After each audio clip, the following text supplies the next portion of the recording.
See how you like it. He brings me back to my car, or he brings Anthony back to his car, goes home. Anthony goes home, puts some things away, makes a few phone calls to people he knew were dealers and users. Within 2 days, they needed more. He got rid of what he had and told Jose he needed more. He knew this business was blowing up. He knew his business was going to blow up. He kept his job, and he had trusted people run the drugs for him, such as his cousins. When people needed to get dealt with, Anthony was the enforcer.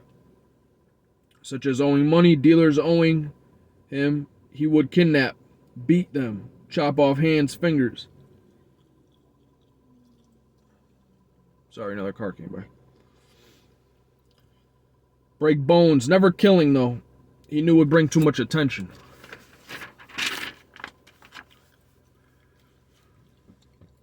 He had everyone with him. He had everyone with him changing phones constantly, putting cars, houses, apartments, bills, and other people's names, so it wouldn't come back. He would bury his money in the ground. Put the money in Ziploc bags, then in a seal-proof food bag, then in a seal-proof Tupperware. Bury in a location he knew was unused for decades. So no interest in that location. When he first started burying money, he was scared of animals digging it up and eating it. So he would visit the location regularly to make sure everything was okay, and it was. Now this heroin really took off. It was everywhere. Everyone was messing around and getting hooked. Suburbs, cities, high school kids, college kids, moms, dads, grandparents, even everybody was noticing a spike in crime, and people were being weird, much different, much shadier. A lot of people started dying. People were dying because they wanted to maximize their profits and cut the drugs too much. To stretch it, it's a lot of overdoses. Now the drugs were coming in from Mexico, Europe, China, by tractor trailers, boats, ships, submarines, digging tunnels, drones.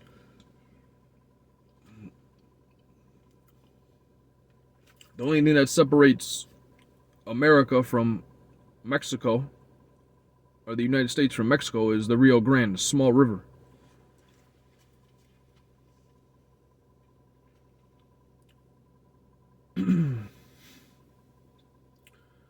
So now business is booming. We are getting so much drugs off. Anthony is supplying a lot of people across the state and into other states. And Jose and Miguel are also. This goes on for 10 years, no problem. Jose gets his shipments, gives it to Anthony, and gives his stuff to whoever else.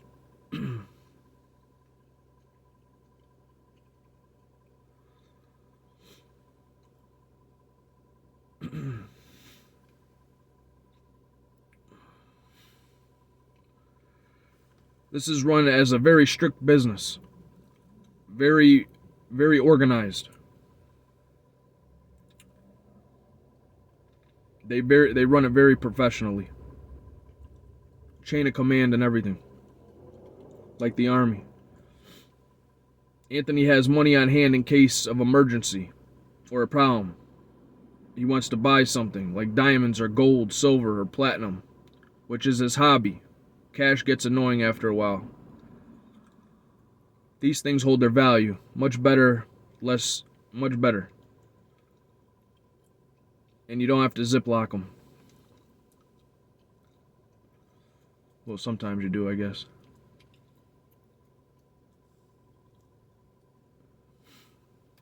He would buy real estate and be a silent partner.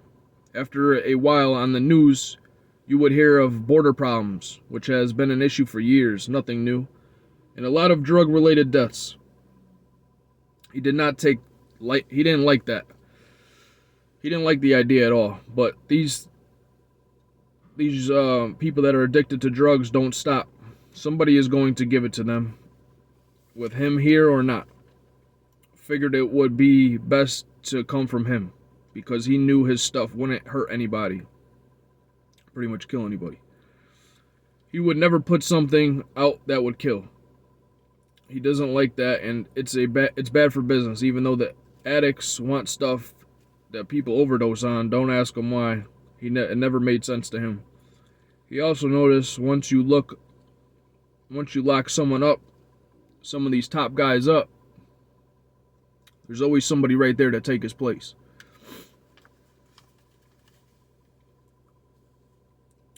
Take their place, yeah.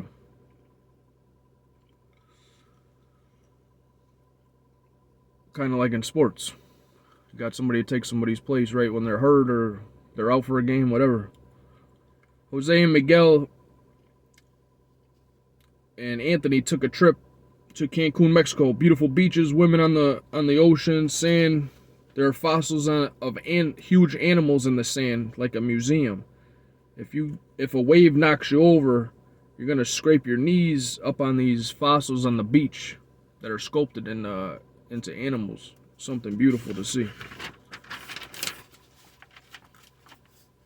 It's something he doesn't think most people seen before. The streets have no speed limits. People drive extremely fast. Kind of like over here. I don't know what these people are doing. The food, the hotel, pool, beautiful pools on the roof, parties, topless beaches.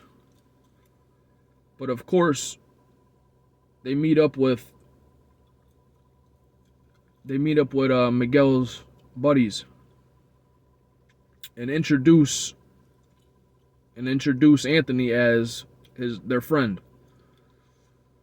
With all them drinking and having a good time, they go over to one of the guys' houses and go into the basement where it is extremely hot down there. Automatically, Anthony starts sweating. He sees 4 guys tied up, beaten very badly. All over from being one guy, from being beaten. One guy they light on fire. He was laying there dead already. Comes to find out they were snitching or thought of to be telling information. And one of the guys there was accused of sleeping with another guy's wife. And Anthony looks around, and it wasn't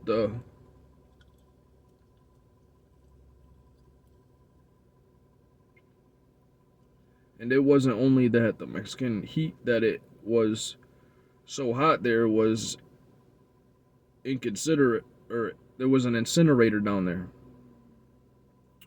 where they would dispose of the bodies. Comes to find out, Jose and Miguel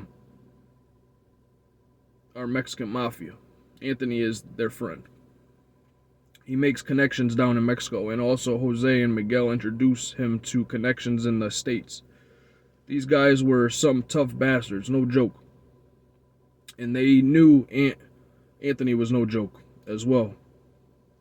Believe me, they did their homework on Anthony and found out from the streets that Anthony didn't play around. He was feared. These guys don't care about prison or death. They are nothing to be messed with. They come from nothing in the country. And prison here is like a vacation. In the United States, like a vacation for them. But Miguel and Jose introduced Anthony to a few heavy hitters. One guy owned a few restaurants.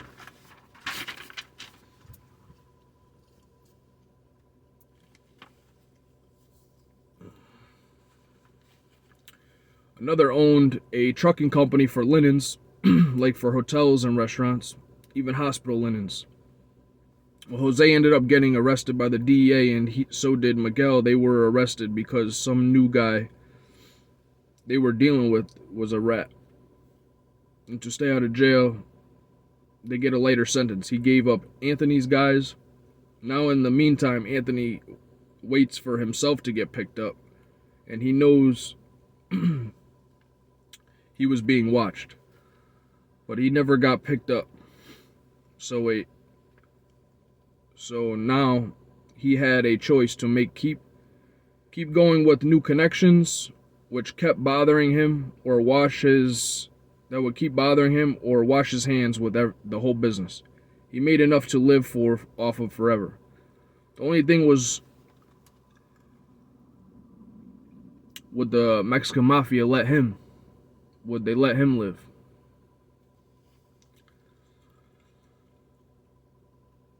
Or was he too much of a liability?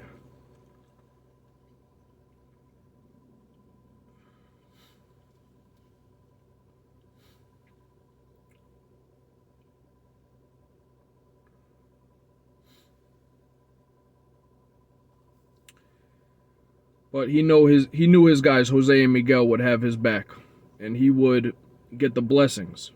But there was always still a doubt, so he kept his guard up. He was built to deal with rough consequences and was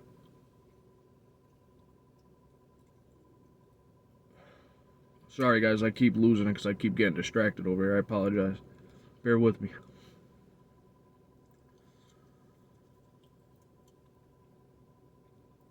So he kept his guard up.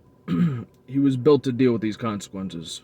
Rapidly, he was ready. So he went and talked things over and told them, nowadays everything is documented. You can ask for documents on rats and their statements. They will never get anything from me. But it did help them solve some of the accused rats they thought were rats. Or informants, whatever you want to call them.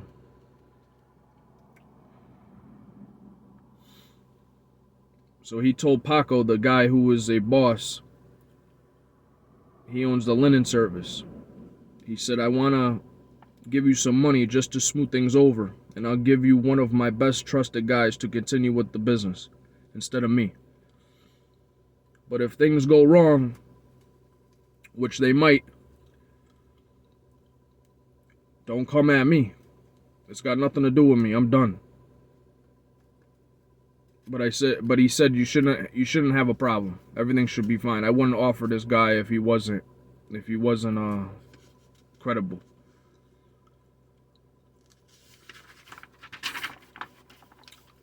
Paco laughed. He said, deal.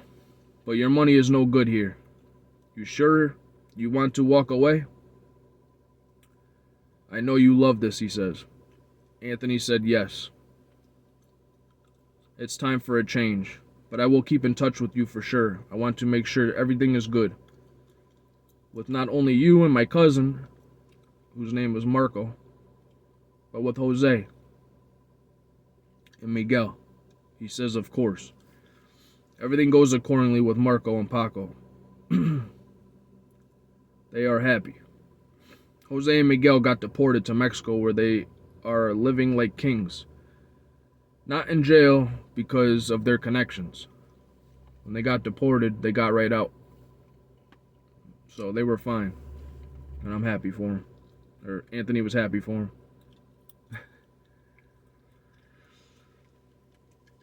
Anthony's living down in Florida with 50 acres of land, which have his cash buried in the ground on his beautiful property, with a gorgeous in-ground pool and jacuzzi right near the ocean in Panama City, Florida, the Gulf Coast. He owns a little coffee shop which does a little breakfast, and he does it to keep busy. Visits back east, not much. Found a girl who he likes and has hopes for. Still big into fitness and bodybuilding. And the show goes on. The drug rackets goes on.